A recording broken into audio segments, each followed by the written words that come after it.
Masanzoli na Nzambe na biso. Bambate toza na confiance na makambo manso koyela biso na bomo pe tozozongela motango iso parce que za na ngonga ya mabe kasi libota na ye ezosala confiance. Car son peuple sait que la grâce de Dieu. Bambate libota na yebi ke ngolu na Nzambe za kitoko makasi. Na psaume 136 ekomami boye. Ô Seigneur, o nkolo, jusqu'aux cieux s'étend ta grâce. Tikino na lola ngolu na yo ezali. Ta fidélité. Pe bo sembo na yo. Ta justice est ferme. Boyenge bina yo ezali siki siki.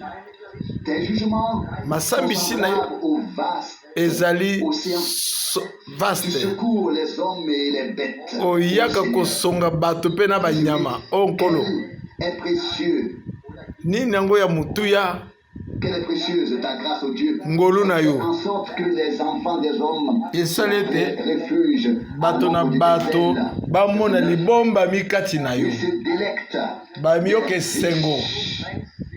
Bien de ta maison et tu les abreuves na kati na ndaku na yo ozo le melisa bango na mayo ya kopunza ya epe tokumona pole na yo mulonga zomi ngolu na yo mpona baoyo bayebi yo mpona boyenge beni bao bayebi ke maloba na yo eza na mutuya mulonga zomi na mibale kete makolo ya bato ya lolendo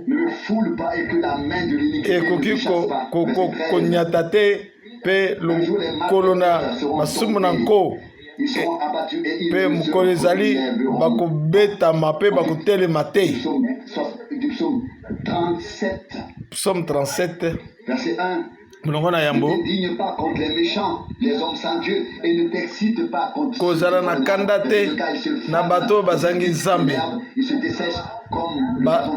baza kokauka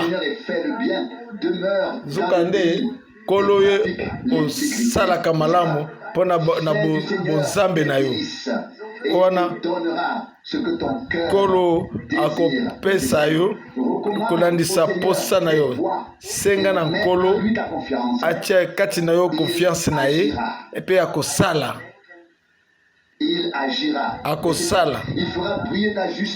akosala ete pole na yo engenga emonisa malokola moi na tongo. Zala na kimia liboso na nkolo, zelaka na nkolo, kasi komona kochola te moto azali na esengo na makambo na ye oyo aza kosalela mabe, kasi boya kanda kanda bonga libwa pamba te baoyo bakosala mabe bakolongwa na mokili, kasi bao baza kotia elika na bango na nkolo bakozala na esengo. Bato na yawuli bakozala te. Nzambe kumonaka nyonso wana mulonga zomi na moko, kasi bao bazo nyokomi na kati na bakosepela na bofuluki ya kimia malubo na mutuya ya Nzambe. Mpona ngai version eza ya mutuya, Psaume 36 verset 10. Onkolo bolamu na yo ezokoma ti lolola kosembo na yo ti kino musika eza eloko ya kitoko. Moyembi ya loyembo alobi na kati na Yesu na mipesi tango makame ezokoya na kelika epa Yesu ye moko. Toko kotia keke elike na nkolo pamba te toyebi ete ngolu na ye ezokende tikino na lola eza ndenge moko mpe mpo na bato, kasi toyebi na ndenge ya Nzambe eza ndenge mosusu. Yango te totomboli miso na biso epa na ye na tongo tozela na ye apambola biso na ngolu ya na bozwi ya ngolu na ye. pamba te toyebi te eza kitoko mpona kopesa confiance epai na nkolo na biso na maloba na ye oyo ya motuya abongisi na biso mpona mokolo na mokolo nde ntina esengeli tozongisele matondo na nkembo mpe na ntongo na lelo totelema. Tata na biso bolingo ya likolo tozongiselo matondo na mitema na biso mobimba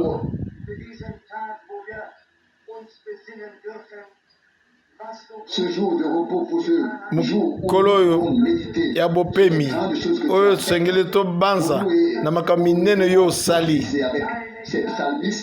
ndenge moyembi ya losembo alobi kolo bosembo na yo tikelo na mapata kolo soki yango ezalaki te mbele tozwi tolembi na mitema tolingi tokende moto na moto eliki eza lisusu te kasi ngolu na yo eza monene moto akobanza bongo mpe te yango wana tozokumisa yo tosanzola kombono ya motuya tozali na esengo mpo te totaloka elongi na biso epa na yo mpo yo osikula biso okotoyoka soni te na baoyo baza kosala mabe tokoki kosilika te na baoyo baza kosala mabe zuka nde miso na biso ezotala epai na yo epai na Nzambe pamba te toyebi ete liloba na yo ya motuya ezomema biso mpe ezolakisa biso na makambo manso. Haleluya. Kolo moyembi alobi bipesa na nkolo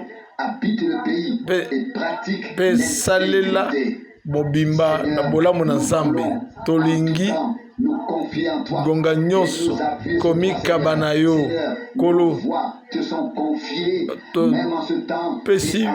tomipesi pa na yo na ngonga oyo tobondeli yo ntango iso na tongo ya lelo osunga biso banso biso baoto ye po topesa biso makasi pesa biso bomoi tobondeli yo olongola oyo nyonso kati na biso eza ya yo te kolo na mitema na biso banso tokumisi yo tosanzoli ngolu na yo na nkombo na Yesu Kristo. Amen. Iyo tofanda louange et merci au Seigneur. Masanzoli pe matonde pa na nkolo nalingaki quelqu'un d'autre se tient ici moto mosusu atelema awa partager la parole avec nous. Po kabola biso liloba Et pourtant nous sommes reconnaissants. Zuka nde tozongisi matondo po na mokolo na mokolo pour chaque heure. Na ngonga nyonso Nous pouvons être ensemble. O tokozala elongo po na koyoka liloba na Nzambe Laissez-nous parler encore. pe totiki ete alobela biso lisusu ezali leko oyo Nzambe azala makambo ebele ya koloba na bato. Tout le monde parle. Bato to bazo koloba ebele bazo koloba kasi Nzambe azala na liloba te. Mais il y a encore des gens kasi bato mosusu pe bazali étaient tellement humiliés bango bayokisama soni qu'ils bango ne peuvent plus écouter bakoki quand c'est le Seigneur qui parle. bakoki koyoka moto mosusu te kaka ntango nkolo ye mo azoloba bamosusu bayokisama na soni te na Nzambe Nous parler tika ete Nzambe alobela biso toyebi qu'au jour du Seigneur, ke mokolo na nkolo il y en avait beaucoup qui parlaient de Dieu, bato baza ebele baza koloba na Nzambe parlaient de la venue du Messie, baza koloba na boye na Mesi kasi qui ne comprenaient pas Dieu, baza kososola Nzambe te ne reconnaissaient pas le Messie, baza koyeba pe Mesi te passaient à côté de tout. baza koleka pembeni na oyo nkolo azalaki kosala na ntango Et wana c'est exactement ezali bongo ce qui va se passer maintenant. ndenge ekoleka na pe sasa Il yipi reste un peuple absolument batikali indigne. bato oyo bayokisami soni ya kobika Et ceux qui sont considérés Na- ou qui aimeraient na baoyo bamoni bango na mutuya balingaka bakanisaka na bango moko ete vulgaires peuples se rassemblent. bato wana ya pamba wana bazosangana zinga na ye kasi On disait autrefois qu'un seul des chefs croit en lui. Est-ce que baza koloba ete mokonzi moko te asili kondima likolo na ye boyebi batunaki mutuna wana Alors que celui qui était né aveugle oyo a vu. abotamaki mokufeli misu lolanda amonaki na misu Là n'est pas la question. kuna likambo eza te Seul celui à qui Dieu a parlé de croire, koteya eza likambo te bobele oyo nzambe abiangi te amona qui n'a pas seulement entendu un prédicateur, ayoki kaka motei qui te n'a pas seulement vu un prophète, ayoki kaka amoni kaka mosakoli te obi ayambi sango na ye te celui kasi oyo et ceux qui na ont baoyo entendu bayo bayoki la voix mungongo ya nkolo de la bouche de celui qui a été appelé na munoko na oyo nzambe abiangaki mpe atindaki na mosala qui n'ont pas seulement entendu un nom, bango oyo bayoki moto mpaka kaka te mais qui ont, à travers l'homme, bango na nzela ya moto bayokaki mongongo na nzambe exprimé dans ses prières. nkolo azolobela yango na mabondeli na ye Matthieu 11, na Matthieu le 11 Seigneur a demandé nkolo asengaki quand vous êtes sortis pour voir, ntango bobimaki mpo na komona bomonaki imaginez de lui. bokanisaki nini na ye Eaux agité et soufflé par nzete tous les vents, ezoningisama na mopepe quelqu'un vêtu de moto robe souple, oyo alati bilamba na motuya porte dans les palais royaux. lokola bilamba oyo balataka na bapale royal Ou bien êtes-vous allé écouter un prophète? oyo mokende koyoka mosakoli Répond lui-même et dit, donne-nous la ye moko pese réponse alobi pese biso eyano ye aza koleka mosakoli sol faisait l'histoire du salut. nzambe aza kosala mosala ya lobiko aza kokokisa liloba na ye Accomplir sous leurs yeux ezali kokokisama na miso na bango antérieurs. Mais tout cela n'était pas taillé à leur mesure. nyonso wana ezalaki na lolenge na bango te Leur propre atelier. bango bazalaki na ba atelier na bango bazalaki na makambo na bango bazosala Posé pour ensuite tout, comme pour dire adapté, pour ainsi dire, sur mesure. oyo nyonso ezalaki na lolenge na bango bazomonela Celle de kasi Dieu. ezalaki ya lolenge ya nzambe te Faire n'a pas besoin d'être le projet de Dieu. oyo tolingi kosala eza ntina te totala baprojet na nzambe Autrefois comme aujourd'hui, lokola mpe lelo de se laisser ezali insérer komitika dans le programme de Dieu. kokota na mwango na nzambe Sinon, pamba te notre service divin mosala et na nos biso voyants sont en vain. ezali ya punda Et depuis quelque temps, la parole de Marc 7:7 liloba ya mark 77 plus que droit au cœur. ezokende ya motema mobimba na ngai Quand notre Seigneur dit ntango nkolo na biso alobi ezali pamba non, bazokumisa ngai qu'il m'adore. bazokosanzola Le ngai législateur, le Seigneur se tient là lui-même devant eux. bango bato ya mibeko Il rend un culte. batelemaki liboso na ye Les psaumes. kasi zuka nde na nani yango bazoyembela banzembo na nani yango bazosala kosangana na bango kasi nyonso wana ezalaki ya pamba bakilite na bango banzembo na bango bambeka na bango basakrifise oyo baza kosala nyonso wana pamba wana na ndako na nzambe wana na nkombo na nkolo wana na engumba ya bule na engumba oyo ya bule na libota oyo baponami bokeseni bakoki kozwa mutu na ye kobanza mpe kokoba nzela na bango oyo batikalaki nalobi yango lelo baoyo ya moke oyo bazali kotambola na banzela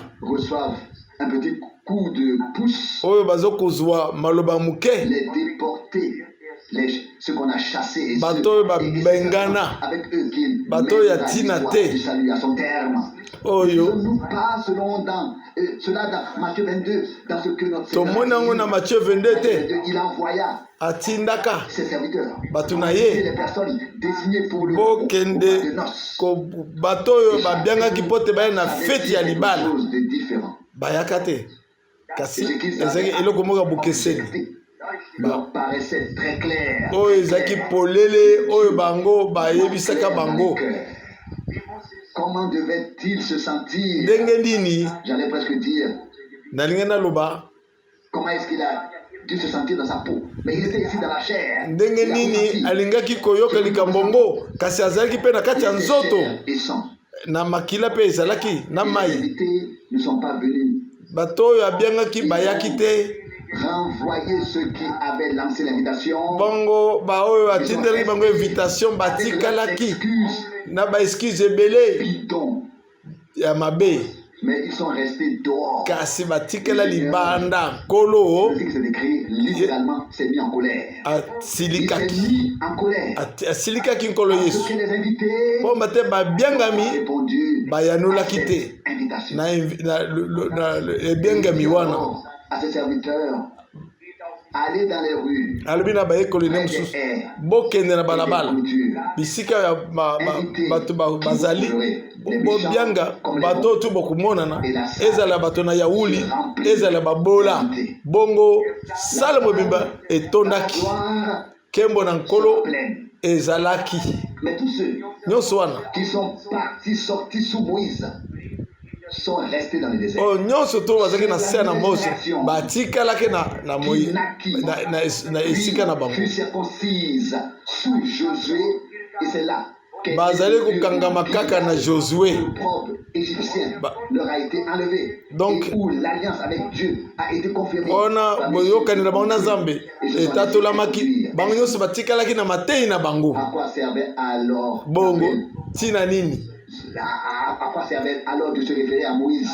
ntina nini ezalaki ya koserefere na moshe na bamoïse koya na feti oyo bayaki te bakutani baza libanda Nous pouvons tous lire les histoires. tolingi biso banso kotanga makambo Loin de nous, n'est-ce kasi pas? mosika na biso Ne pas compter sur le fait qu'elle s'accomplisse à nouveau. na kotia ka te na likambo ezokokisama lelo mpe lisusu ezozongela lisusu ndenge esalamaki na ntango na bato wana yesu abengaki Il y a un temps de grâce, ngolu na ntango na ngolu ezali mpo na moko l'espoir elikya mpe kondima kasi nzambe qu'il sauvera, qu'il akobikisa et même qu'il aura pitié, akoyoka mpe mawa qu'il aura appelé. na boyo nyonso ya kobianga Dans les psaumes, nous avons entendu na psaume toyokaki psaume 36 Seigneur, onkolo Dieu, c'est dans ta bonté, tikino na lola bolamu no ezali ta fidélité. Verset 7. bosana te bosembo na ye Ferme boyenge benene ezali seko de Dieu. na ngomba na nzambe Tes jugements sont semblables basambisi na yo au océan. ekokani Tu sauves les hommes ozobikisa bato ô Seigneur. o nkolo Il a créé toutes choses. akeli biloko Nous nyonso sommes dans sa main. toza na kati ya loboko na ye Tout ce qui vit nyonso ezokobika dépend de lui. eza bobele ya ye Aucun animal, aucune plante, nyama moko te ata nzete moko te ekokobika awa prononcer la parole. soki jésus aprononsaki liloba te S'il n'avait pas tout réglé et ordonné, soki alobaka te établi les lois. atiaki mibeko te mpo na biloko biso Mais ensuite vient notre part. nsima likambo na biso ekoya molongo ya mwambe Délicieuse ta grâce. oyo eza motuya ngolu na Les yo enfants des hommes se réfugient. bana na bato bamikangami na se na mapapu na yo Ils se délectent bazokoyoka esengo de ta maison na ndako na yo et tu les abreuves. mpe ozomelisa bango ebele na mai ezokopunzapunza ya kitoko Tandis que nous nous nourrissons biso des tozosepela riches biens de la maison de Dieu. na bozwi ya ndako na nzambe Abreuve de délices comme d'un fleuve. na biloko ya motuya lokola ebale Quand nos entrailles sont dans la chose, kati na mitiopo na biso que sa parole devient notre nourriture. ozolobela biso liloba na yo ekomeli biso bilei ekomi man kashe Il nous abreuve déjà de délices. omilisa biso oyo ya motuya lokola ebale Sentons tozoyoka proche. ke oza pembeni na biso Et si personne ne nous veut du bien, soki moto lui, alingi bien. alingi biso mabe be ye nkolo alingi biso. Du psaume 36, 4, auprès de Psaume toi est la 36, source de la pamba vie. te pembeni na yo ezali liziba na bomoi Nous contemplons mpe tozomona la lumière. pole na yo. Dieu Nzambe doit donner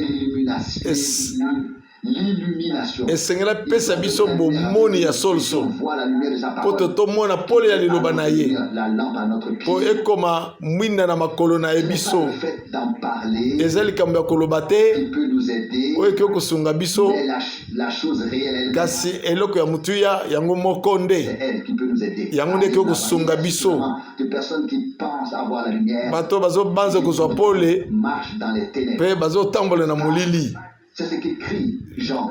Wana ndenge Yohana azoganga na mokanda na ye. Nous prétendons être en communion Soki avec lui. tozobeta tolo ete toza na bomoko na ye, Prétendre. tozobeta tolo eke toza na bomoko na ye, Mais kasi ensuite, nsima omettre, laisser de côté ce qui en fait partie. po Alors, nous totika nous trompons pembeni oyo esengeli tosala, tozomikosa biso moko.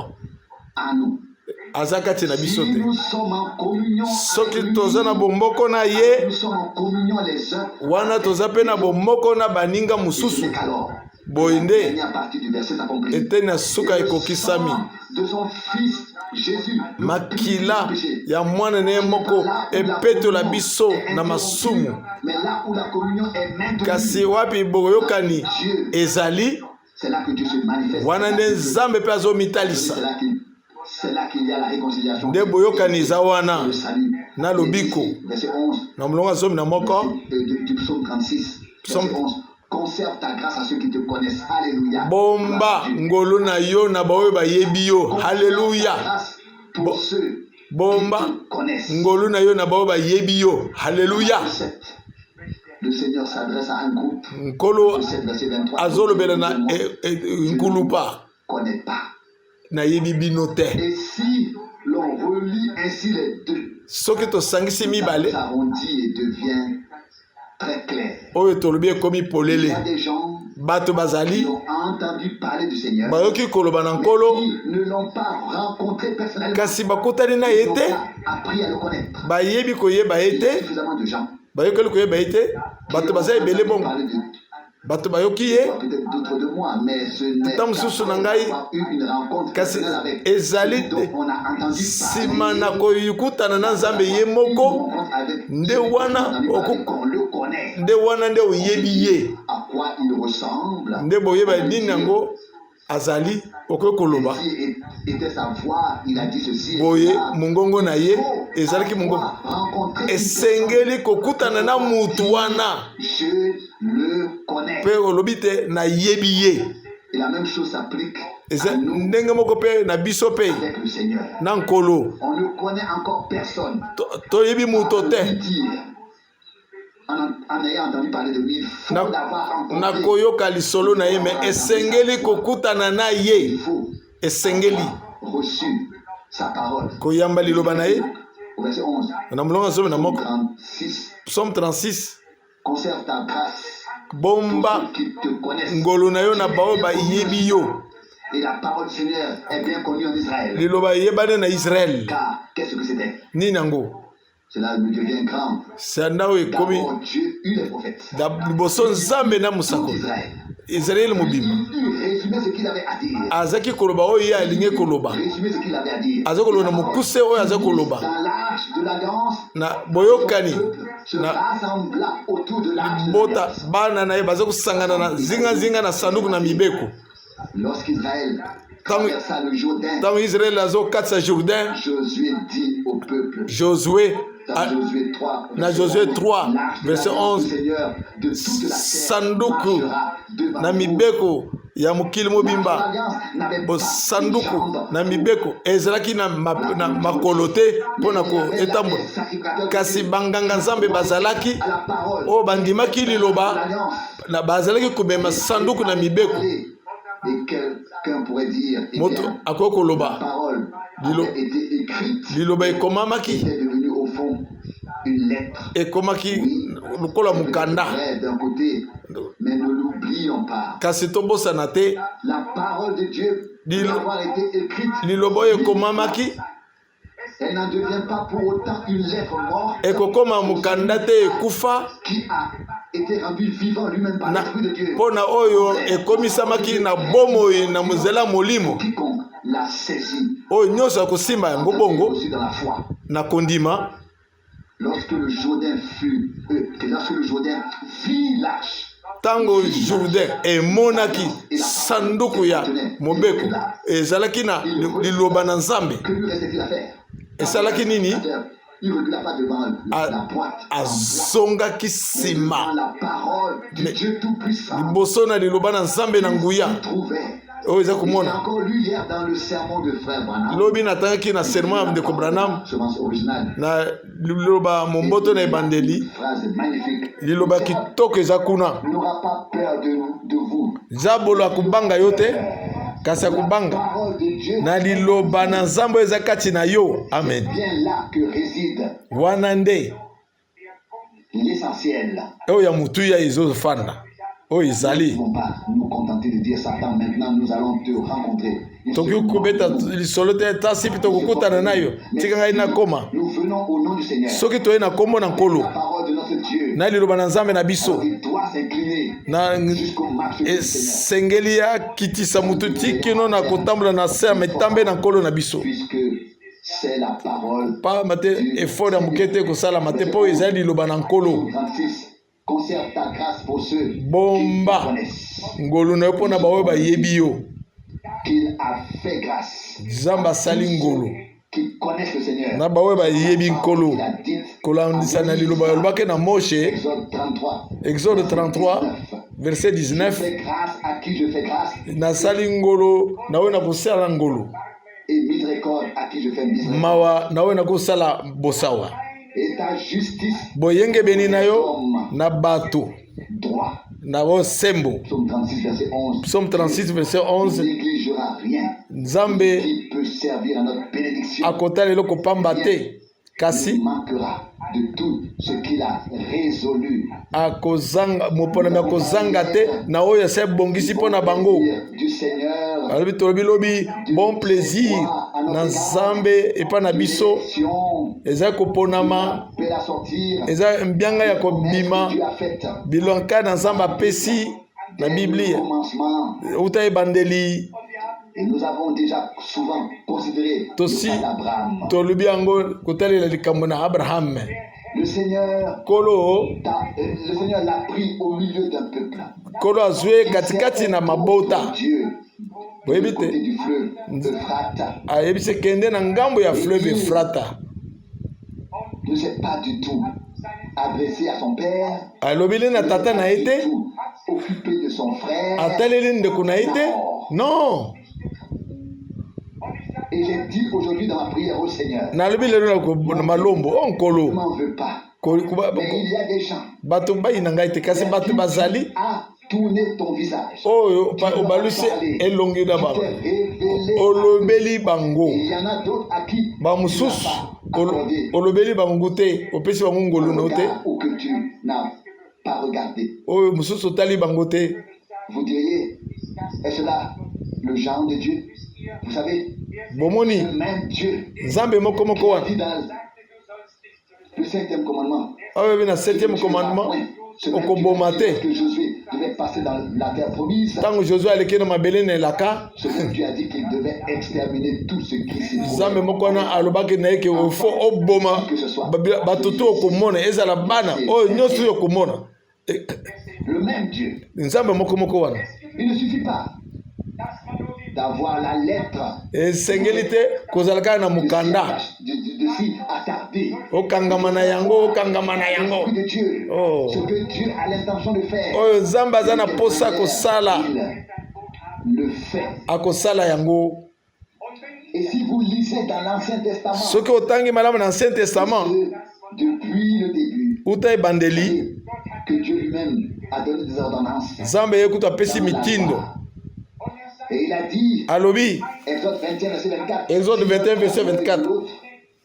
il a le droit de frapper l'œil de la personne concernée. Alobi soki oyo sali bongo ozana ningisa ya kobeta moto oyo abebisi liso ya moninga. On a toujours rendu Liso likolo ya liso. de la pièce, mais il manque une chose dans Kasi toute la législation. na nyonso wana elo moko ezozanga. L'histoire de frère Branham, Esolo ya ndeko frère Branham. le neveu de l'homme Na qui était alors neveu principal critique. oyo moto aza kotonga ye. La photo avec la colonne de feu avait été prise. Na photo na colonne de feu ezomaki na Houston. Moto wana C'est ailleurs. Il critiquait. azo Il parlait kotonga ndeko Branham. de Dieu. Azoloba na nyonso kasi ya Nzambe te. C'est son petit-fils qui a commis un meurtre Mokolo mosusu mwana na ye koko na ye nde moto asali mbeba. et devait être pendu Esengelaki baboma ye dans la loi américaine. na kolandisa mobeko ya Amerika. Cet homme qui avait tellement démoli l'homme de Dieu, Moto oyo les articles de journaux, abebisaki moto na Nzambe na baartikle na ye na bajournaux kolobaka ebele kotelemela moto na Nzambe qui était impossible à son sujet, na oyo nyonso ekoki kosalama te asalaki au yango téléphone kasi na telefone et dit, alobi Frank Valens, tel, voilà, ainsi est l'histoire, ceci est le cas. oyo ezali likambo Et mon petit-fils, il ne Koko na ngai que quelques jours et il ne sera plus. Et il ka- dit, na mikolo mike ya kozala lisusu te est-ce que tu as la possibilité de faire quelque chose? oza na makoki kosala eloko songolo alobi nayebi Tu te souviens de ce que je t'ai fait? okanisi oyo ngai nasalaki yo.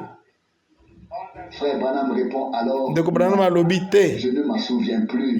nazobanza yango te kasi C'est une parole de Dieu. j'ai la parole liloba na Nzambe ezokoya Je la présenterai au tribunal. nakotalisa yango na Là-bas, tribunal c'est comme ça, un ecclésiastique nde boye mis partout. basambeli Il a basalaka un veto, il a encore une parole qui a du poids. aza na Et cet homme liloba eza na du motuya Kentucky, il va là-bas au tribunal. na Kentucky akei na tribunal Et le procès commence. lisambisi ebandi Sur la liste de ceux qui ont pris la parole, na liste oyo bato bazwaki ya maloba cette Bible, azwi biblia et a exprimé la pensée suivante. abimisi likanisi oyo Vénéré, qui que vous soyez, yo atako yo nani a traité chaque cas. Nzambe atali likambo na kati ya liloba na yo Dent pour dent. lisu na lisu lino na lino Mais il n'y a pas de passage. kasi passage moko elobami te ke Mort pour mort. liwa mpona liwa. Quand Caïn a tué son frère, Tango Kayen abomaki ndeko na ye tué. Nzambe pa abomaka ye te. Il a même fait mettre un signe sur lui. Asali kuta elembo likolo na ye po te motu moko taboma ye. Toute la cour Cour mobile regarde et écoute bato tu batali ye bazoyoka ce qui se passe. nini ezolekana. Un petit homme Moto ya des moke montagnes du Kentucky, ya ngombe ya Kentucky un homme de Dieu, moto na Nzambe parle au tribunal. akei na tribunal N'a-t-il lui-même jamais réfléchi à cette pensée? atikeli kukanisa na likanisi wana pete kasi na mbala moko L'Esprit de Dieu, Molimo Musanto alobeli ye alors que son ennemi zoka nde monguna na pu ye faire beaucoup de mal, asali mabe ebele est au téléphone. Na Et téléphone. Seigneur retourne la situation. Nzambe abalusi likambo Le pardon ne dépend pas Bolimbis. des circonstances en plus que la grâce de etalaka Dieu. te na bakolandisa circonstance oyo Nzambe asali ezali koleka ezali kolo na mutu ezali koleka makambo nyonso ekoki kosalama soki etali mpo na bacirconstance motu moko te ekoki kobikisama boye totia elikele biso na nkolo Nzambe na biso oyo esengeli eya na likomi. Même si nous ne le voyons pas toujours, ata tozomona yango te qui en sortira sera une bénédiction ekobima pour tous ceux ekozala lipamboli na baoyo basosoli likambo.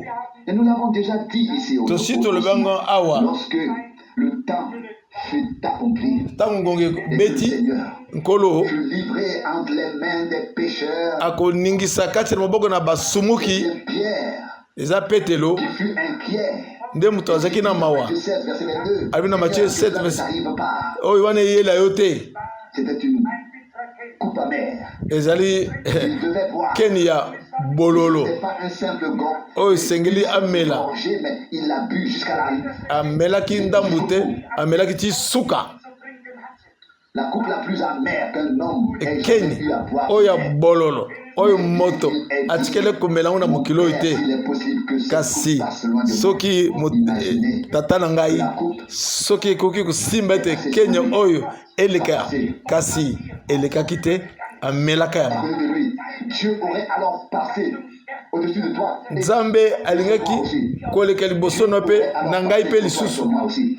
C'était une partie de la souffrance. ezalaki C'était partie de la mort. eteni Et ensuite, la ya résurrection pasi et eteni ya liwa avec le conseil de salut de notre Dieu soit non seulement annoncé, ezalaki ke son ampleur, lobiko mais aussi mis à ya nzambe elobama kaka te me emonisama son plan en toute nzambe asaleli mwangu na ye na makambo manso pensée.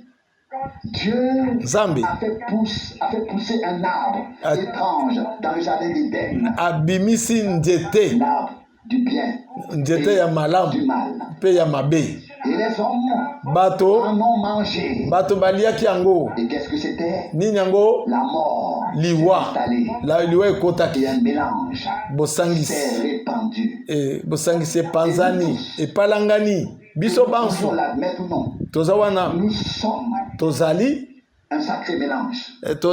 tozali bosangani Vous wana pouvez regarder et vous pouvez. okoki komitala Nous venons tous biso banso d'assemblées où la prédication na matei était un mélange. oyo matei ezalaki na bosangisi moko te na biso Un métis spirituellement parlant. Et ce n'est que maintenant, Bis- avec la véritable na solo momboto na liloba nzambe ya solo nde que nous avons reçu te tozwi possibilité nauti kuute mpa na nzambe nzela ya komona bosolo qui doit être ete oyo esengeli liloba na nzambe elona makati na biso esangisa te divine. mpo na kokoma ekelamu na bule Ne regardons pas seulement nous-mêmes ou les autres. tomitalaka biso moko te obie bato mosusu La te prédication était mélangée. litei ezalaki ya kosangisa Était un mélange. nyonso ezalaki ya bosangisi nyonso ezalaki ya kobeba Où était la clarté? nyonso Où étaient les choses? solo ezalaki te wapi oyo nzambe afungolaki L'Écriture. kolandisa makomi Constatons déjà que Dieu tomonaki ke permet nzambe azopesa makambo mosusu nzela l'ennemi kasi monguna akosala avoir fait. kasi ayeba te ke ye nde moto asali biloko wana asali kasi te abanzi asali makambo mabe te Nous pouvons dire tokoki koloba une chose aujourd'hui. lelo oyo Les dégâts causés par le diable badega oyo doivent être réparés. oyo satana asalaki esengeli ebongisama mpo te lobiko na nzambe amen Nous ne comprenons peut-être pas. ntango mosusu tozososala nyonso wana te Mais kasi ont déjà une certaine expérience. oyo basi basali libiki Combien de dégâts bayebi il y a eu durant ndenge nini mabe esalamaki na bambula nyonso to oyo de la couvrir. Tout était source de détresse. nyonso ezalaki ya mawa na bandoto La misère. na mpasi Peu importe que quelqu'un servait. atako nini moto ayebaki te ezalaki biloko ya kosangisa Vraiment saisir les choses. kasi eka kosimba mpenza eloko te Mais Dieu a mis kasi nzambe asukisi bamelange wana révélation na bofungwami ya liloba na ye polele sainte. mpe ya bule Et si l'Esprit de Dieu soki molimo na nzambe manifeste son zèle en moi au moment où des personnes présentent des enseignements eza kotalisa bolamu nango kati na ngai ntango bato bazotalisa mateyo oyo eza kotelemela biblia c'est à cause de la responsabilité ezali na mutuya oyo ngai nazali nango ya liloba na ye Galates 2:5. nde mokanda ya galate 5 alobi Je l'ai cédé à leur exigence afin que l'évangile natikaki teke maloba na bango ezwa nguya likolo na ngai maintenu pamba te dans sa vérité.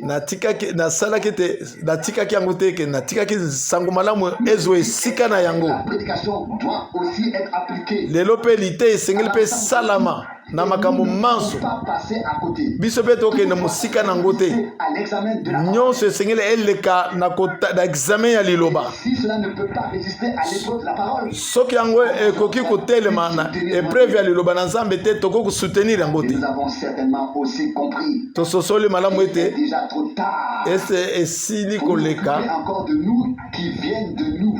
po te Mais que nous devons kete biso remettre entièrement à Dieu en toutes choses. tomizongisa na Nzambe na makambo manso De Dieu.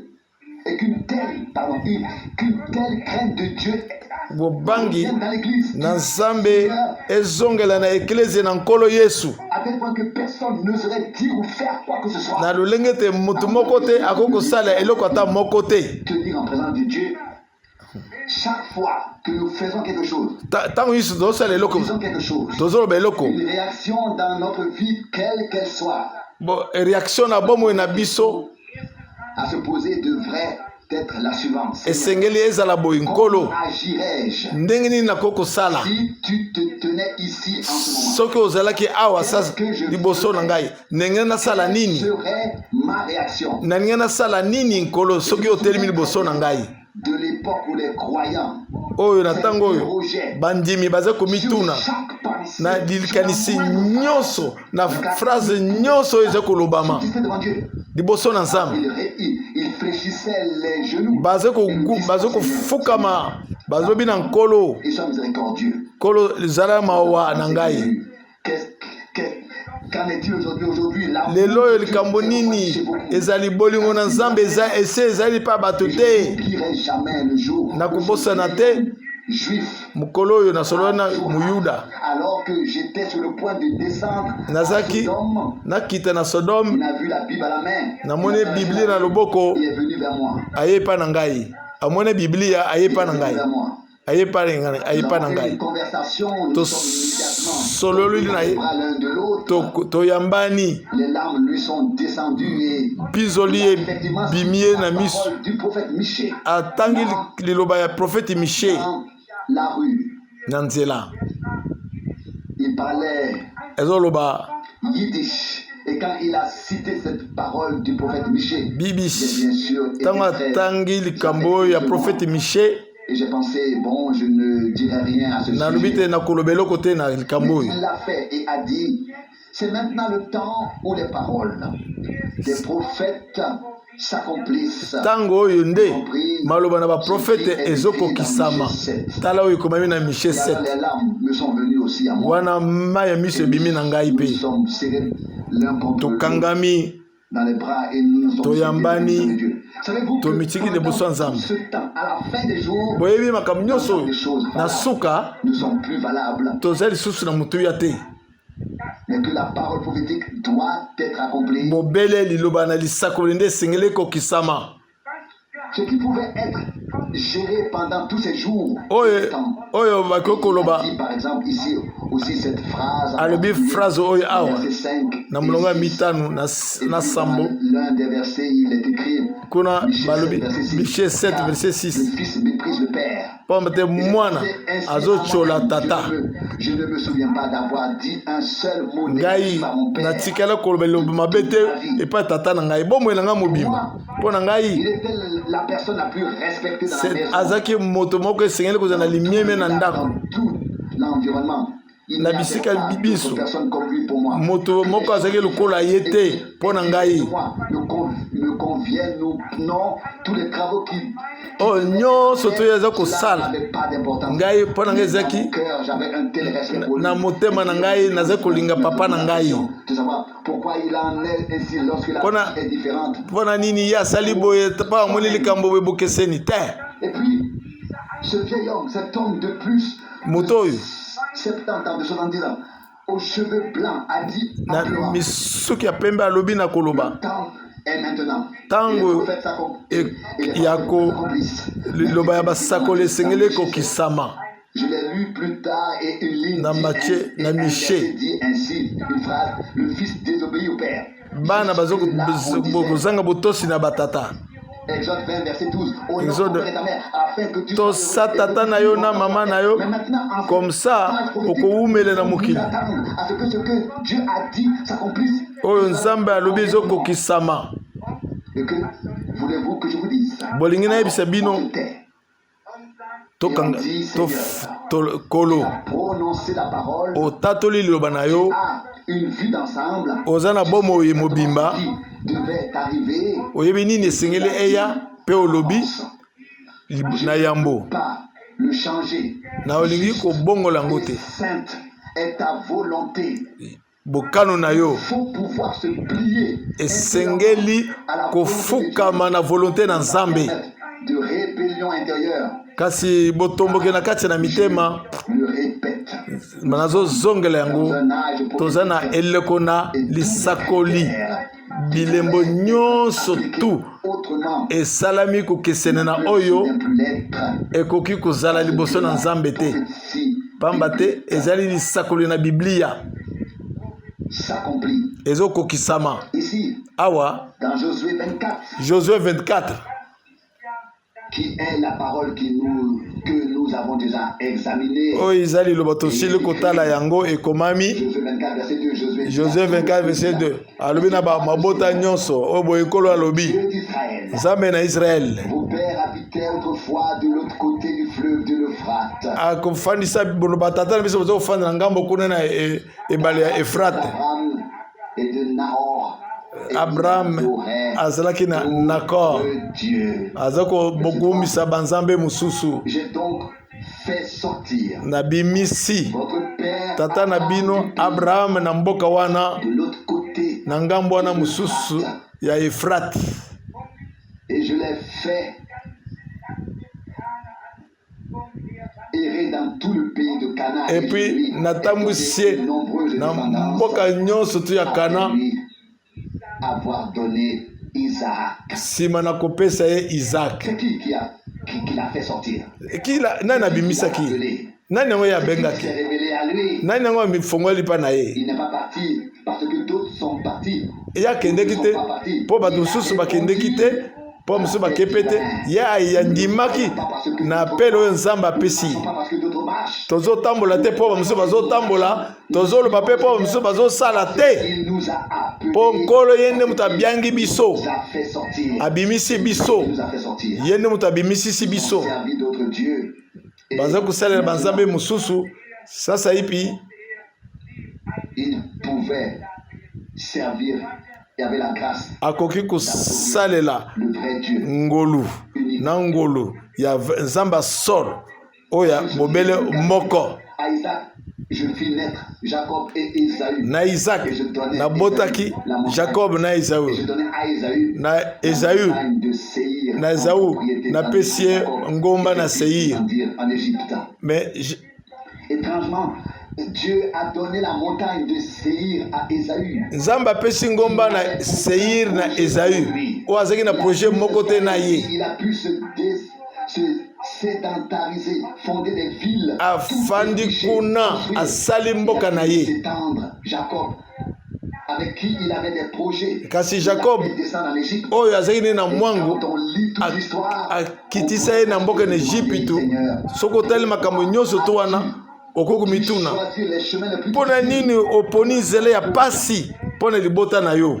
n'aurait-il pas été approprié ekokaki kozala malamu te des chemins faciles, ozwa nzela ya pete te les protéger obatela bango de tous côtés, na ngambu nyonso de leur aplanir. mpe obongiseli bango banzela nyonso Ils ont pris des bazwi chemins difficiles. nzela ya pasi Dieu avait un projet. oyo nzambe azalaki na mwangu na ye mpo na yo Dans l'épître aux Hébreux, na epitre na bahébreu au sujet de Jésus-Christ. na bokonzi ya Jésus Et pour 5 verset 8, c'est dans la souffrance qu'il a appris ezali na son mpasi obéissance nde ayokoli botosi na ye et il a été obéissant. mpe azalaki na botosi La mort. botosi ti kino na liwa na ekulusu C'est par la souffrance eza na qu'il a été bampasi possédé. ke ye atosaki akomisa biso na bobongi be Choisir un chemin qui soit exempte de toute détresse. Esengeli tozwa nzela oyo bampasi esengeli ezala te, minyokolo esengeli ezala te, totambola Chemin élevé des rachetés. nzela oyo etombami ya basikolami Tribulation. na nzela pasi. Que dit notre Seigneur? Kolo na biso azoloba nini? Un prophète, Matthieu 23, 34. Matthieu 23, 34. Ne persécuteriez pas un envoyé de Dieu que vous ne Boko, pouvez pas tuer. boko, nani yango Est venu tout le anyokoli te sang motindami na nzambe oyo atindamaki depuis le sang d'Abel uta makele na Abel Zacharie tikino ya Zakari été tué dans le temple oyo abomaka ye na temple des holocaustes, oyo basali kosala baholocaste dans lequel des holocaustes. esika bazotumbela banyama.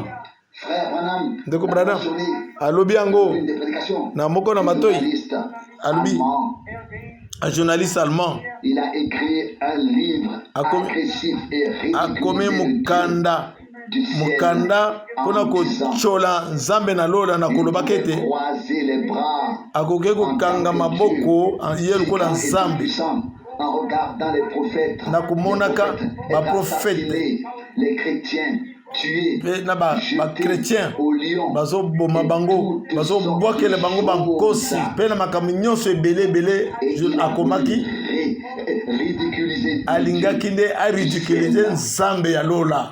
Mais Kasi nous savons une chose, toyebi eloko l'esprit molimo ne peut pas comprendre Dieu ekoki dans ses kososola actions. molimo na moto ekoki kososola nzambe te na makambo na ye yo na mpe na ngai mpe te. Il ne nous a pas dit de comprendre ses voies. Kasi nzambe asengi biso te toyoka banzela tososola banzela na ye, kasi tolanda. Et si nous avons dit oui à Dieu, soki tolobi iyo na nzambe tout ce qu'il a fait, na oyo nyonso asalaki eza malamu mpo na biso, nous nous joindrons jamais aux critiques tokokota tokoya tokozala elongo na batongi te, tokozala bobele na ngambo na nzambe jusqu'à la fin. tikino na suka Nous serons du côté. tokozala kaka na ngambo na nzambe. C'est ici dans Josué 23 Na Josué 23 qu'il ne prophétise sur le peuple. aloba likolo kaka na basaku likolo ya bato tokutani na verset ya mutu ya 14. Voici, Talani. je m'en vais maintenant par le chemin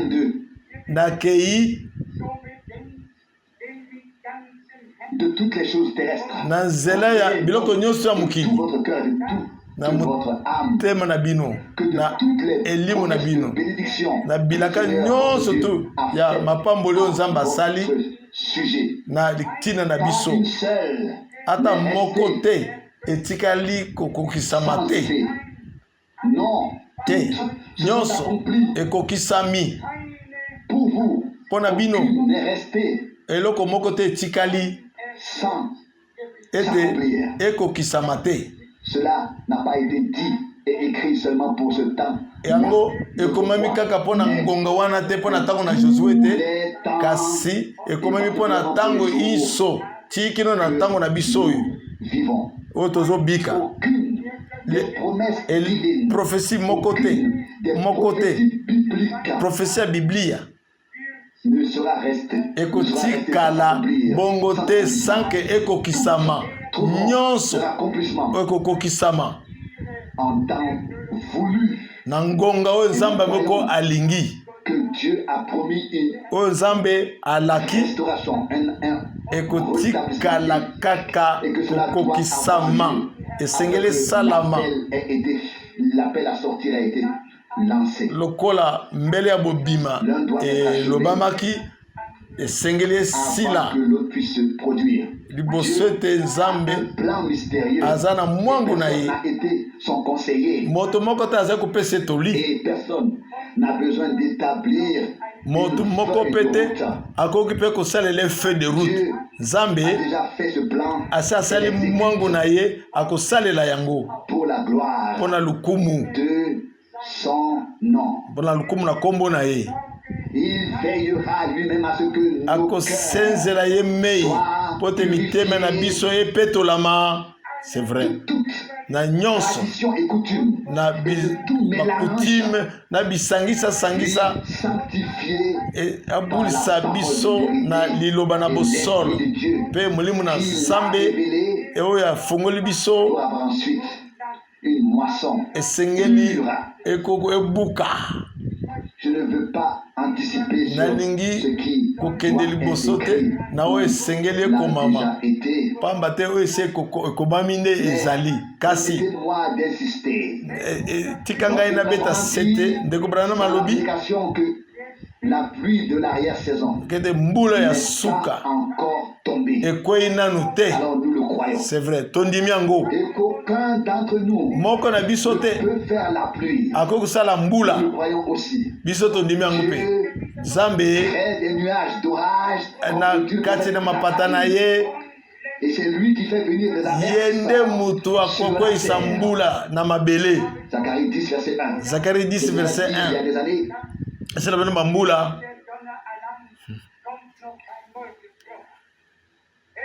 que de parler des tonnerres ne Nako- produit pas une pluie. koloba na bakake ekokweyisa mbula ya bakake te, Mais il faut savoir kasi efengeli koyeba s'adapter à la réalité divine. Et ça va kokokana na bosolo ya nzambe ce dont il s'agit. nde likambo eza awa, likambo nde yango La wana. pluie de l'arrière-saison, Mbula ya suka ekokweya c'est une chose convenue eza avec eloko Dieu. oyo tokani na nzambe, La pluie de l'arrière-saison kasi mbula ya suka produira ekobota les graines qui ont été semées ekobota bamilona oyo elonamaki. dans ton cœur. Soki ezala Un na mélange kati, sortira à ce soki moment-là. mélange Oui. eza na kati ya motema na yo ekobima. S'il y avait de l'ivraie, il y aura de l'ivraie. Soki livre ezalaki ekotikala kaka livre, Il y aura que du blé. soki ezalaki blé ekozala kaka blé Il sera trouvé dans notre cœur. oyo ekokutama Semence à ce na moment-là, motema na yo produit par ntango la mbula pluie de ekokweya l'arrière-saison. ya suka ekokweya yango ekobotama. L'arrière-saison. Et maintenant, je dis ici et maintenant, Sasa epi nalobi boye je suis jaloux naza na zuwa de l'épouse de l'agneau qui na doit naître mwana de la mwasi puissance ya libala oyo esengela botama na nzela ya liloba na nzambe, na nzela molimo Il santo est nécessaire nde ntina yango eza na motu ya tout mélange. ke bosangisi nyonso bandingisi makanisi ya bokoko, makanisi nyonso tu elongwa Avec toute totikala possible. bobele na liloba Un nouveau boye va être labouré. wana mabele ekobongisama ndenge mosakoli alobi Il sèmera plus. tokolona lisusu te na banzube na bamabele na bamatiti tosui tobongisami. Jérémie 4 verset 3. Jérémie 4 verset 3. Oh, Que l'on pourrait résumer toutes ces pensées. tokoki koloba likanisi nyonso to Ce wana n'est pas tout à fait possible. awa Nous, ekoki ici, kosimba te de devant. C'est là, ça c'est certainement pour chacun. wana ezali mpo na moto na motu Grâce à l'Esprit Saint. bobele na kolanisa ngolo na molimo santo Expliqué dans les sermons. nangi molimo elobi Et la semence originale. ke bomboto na ebandeli Et qu'ensuite, en tant que parole, lokola liloba et a vécu parmi nous ici sur terre. abikaki awa na mokili tozalaki kati na ye sasa yipi Nous devons être amenés à lui. awa mpe esengeli tozonga lisusu epai na ye Parole et le même esprit. liloba moko moko mpe molimo moko moko na biso banso Sur terre, awa na mokili nous venons tous toye après Adam. nsima na Nous Adam devons tous venir de Christ. na molimo esengeli biso touta na Kristo Comme sur terre, nous venons d'Adam. Nous devons lokola bamosusu mpe bautaki na Adamu, bamosusu mpe so bauta na Kristo. résumer de toutes les prophéties. Toloba mokuse liloba na Nzambe Par les prophètes. eleki na nzela basakoli. Que sera alors l'église épouse à la fin? Nini ekozala eklezia épouse na suka? Sera-t-elle une église divisée? Ekozala eklezia ekabwani Se disputant sur certaines na kobendana likolo ya bamikonzo na kotolisama na koyinana. une église du Dieu vivant. Eklezia ya Nzambe na Une bomoi église du Dieu vivant. Née et finie. ekozala eklezia ya Nzambe na bomoi ebotami epetolami na liloba na Nzambe Accomplissement mpo te maloba nyonso tu ekokisama dans ce temps. na ntango oyo. C'était en fait le sens et le but du message. Wana nde sens na but ya message.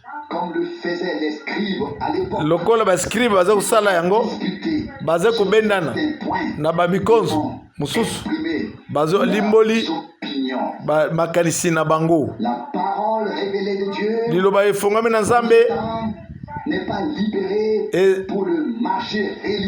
ezali mpo na bareligieux te mpo mutu na mutu asala yango ndenge ye alingi. La liloba efongami na Nzambe ezali mpo na bana basi bana mibali na Nzambe mpo te bayamba yango na mitema na bango mpo te Nzambe abota momboto.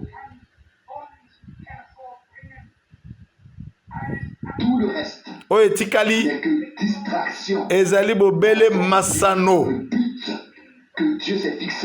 But au Nzambe a se fixé objectif na ye bondi mangai yango nde ko salama bondi bilangai yango nde ko salama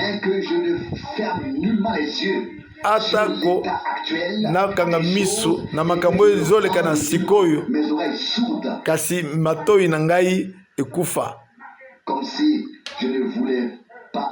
lokola nalingaki koyoka yango te nazo yoka nazo mona oyo ezolekana kasi oyo nga na ndimi oyo Nzambe alobi na liloba na ye. Soki biso banso tosali ndenge moko oyo bato balobi ekoti na matoi boye ebimi oyo Nzambe alobi yango efengele kote na mitema na biso epi tobombi yango totiango na misala liloba na ye ndenge Marie asalaki yango ayambi liloba ya lilo elaka ndenge moko mpe biso esengeli toyamba liloba na elaka ya bule po te tokoma na bosolo ya bule na bomoi na biso. Amen. Nzambe abiangi Abraham aponi apese bilaka akobi na Isaac na Jacob pe Israel mobimba na miso na Nzambe libota eponami tikino na moyo na lelo. Nyonso wana nyonso Nzambe aponi mutu moko totanga ngolobi te na Isaïe 42 na Kristo oyo azalaki moponami totanga yango te na Ephésiens 1 verset 5 ke toponami kati na ye liboso mokili esalama. Bolingo na Nzambe ezalaki likolo ya Kristo. Soki biso pe toza na ye pe kati na biso bon plaisir na Nzambe pe eza likolo na biso eza likolo na yo pe likolo na ngai yo moponami. Amen. Nalobi yango lelo tango moto ayepa na Yesu comment le Seigneur l'a-t-il repoussé? Ndenge nini kolo abwakisi kaka Nzambe ye moko. Il savait peut-être qui était le Seigneur. Bon, ayebi nani yango azalaki nkolo à lui bon maître.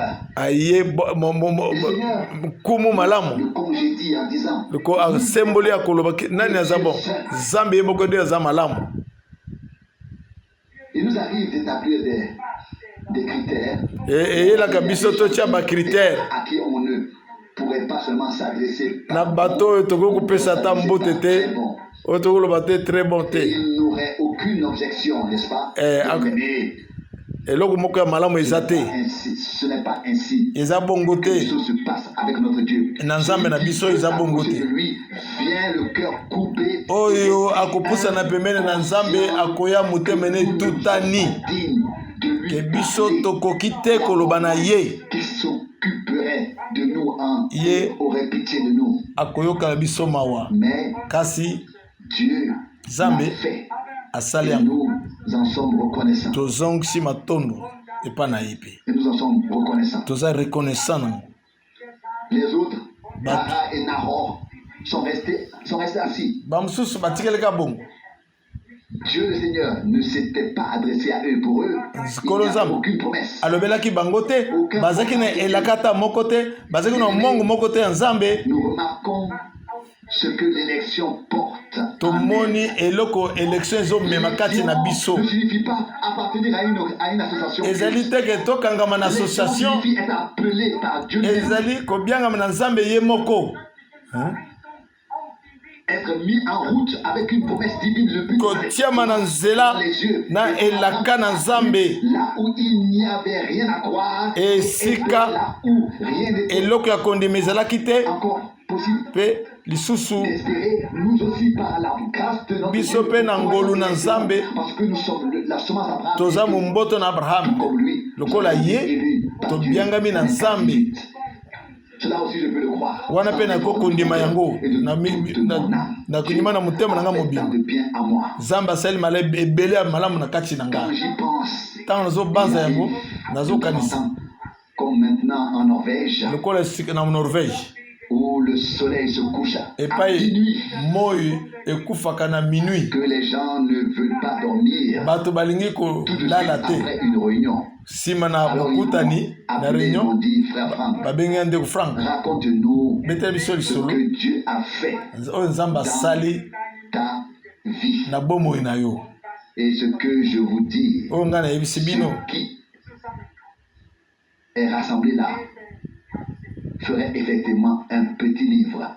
oyo nalobi na Et bino on est soi-même surpris ekozala mwa mokanda moke oyo ngai nalobaki na bango ntango tokozongela maloba wana ce qui peut être enregistré oyo bakoki kokanga expériences eza avec mabiki Dieu, na nzambe des conduites etamboli de Dieu, kokambama na des nzambe préservations de Dieu, des portes ouvertes que n'a bikuke pas fait Dieu. ezofungama na nzambe oyo nini nzambe asali Je te. suis resté assis jusqu'à plus de minuit. natikalaki kofanda koleka minui na kobeta masolo oyo nzambe asali na ngai.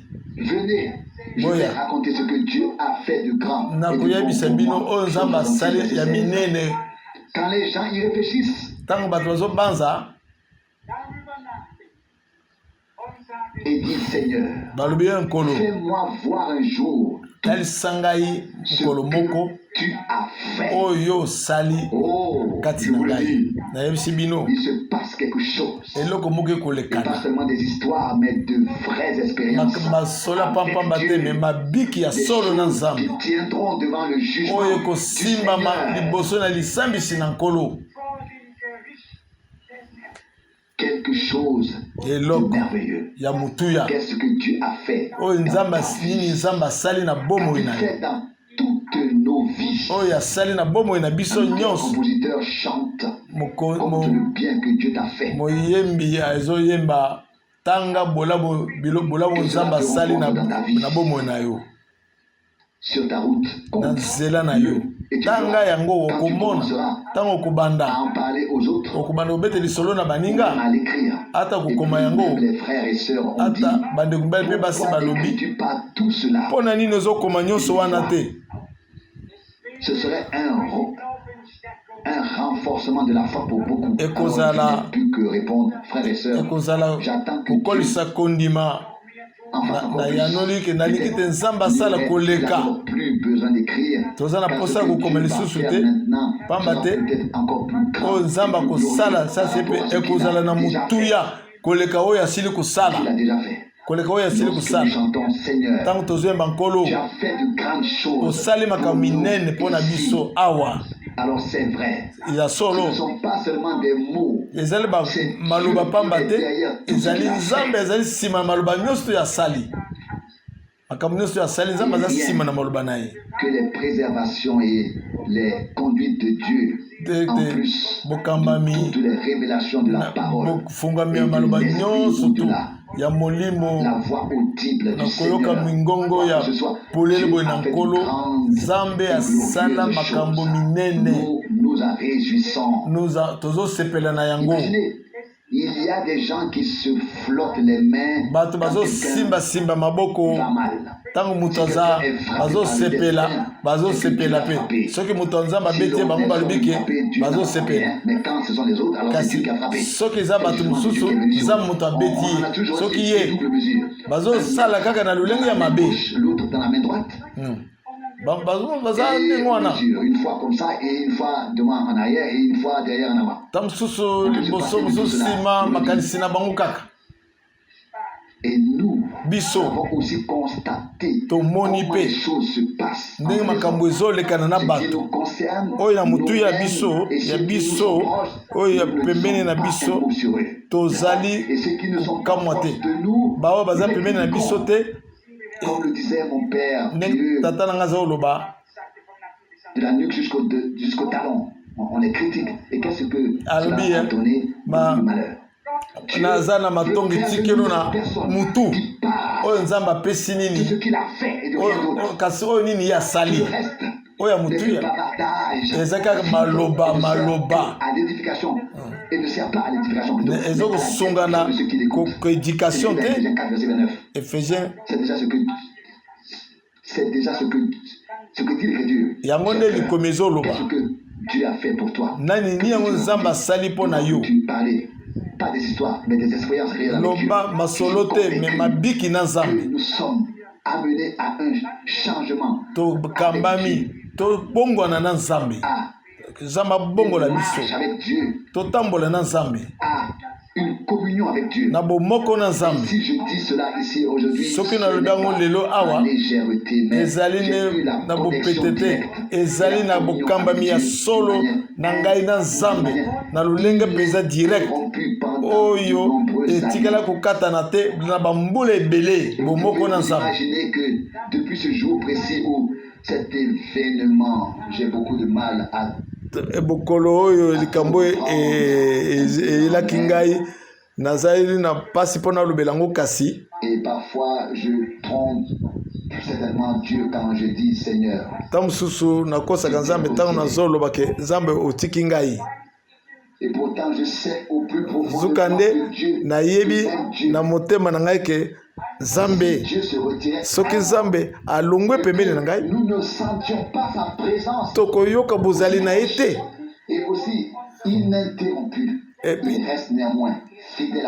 atikala sembo na liloba na ye akotika biso mpe te na kozanga ye te. Deutéronome 31 verset 6. Ésaïe 54 verset 7. ata na bombi elongi na ngai liboso na yo nakozongela bobele kaka epai na yo na bolingo ya seko. Nzambe ayebi nyonso to na nini akoki kosalela ezali bobele mpona lokumu mpe na kombo na ye.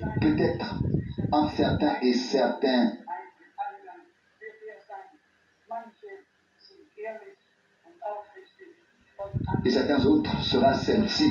bato mosusu bakozala boye bamosusu bazali sembo bamosusu bazali mpe sembo te.